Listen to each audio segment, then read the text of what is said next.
пишет книгу. Чем? Да. Что ты делаешь? Пишу мемуары. Я не позволю тебе весь день потратить на свои мемуары.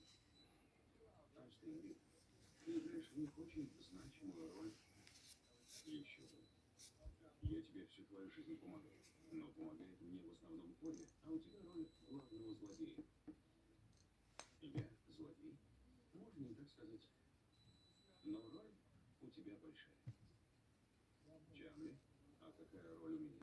Вы герой, который спасает меня от напада злодея. Да, я герой. Может, хватит обсуждать этот бред?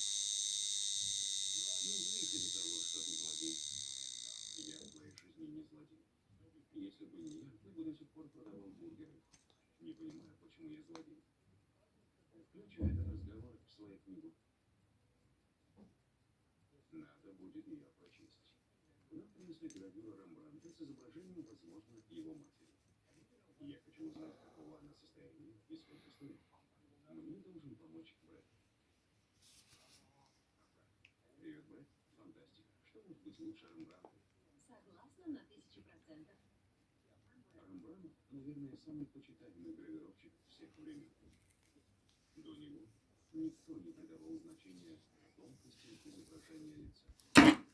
Все мотивы, все линии, все тональности были практически одинаковыми. А он это изменил. Я узнаю эту работу. Она из так называемой серии «Нелюбимых», состоящей из, по-моему, 8 гравюр. Они были обнаружены в конце 20 века и куплены компанией Parkwest. Они печатали эти гравюры сотнями, если не тысячами.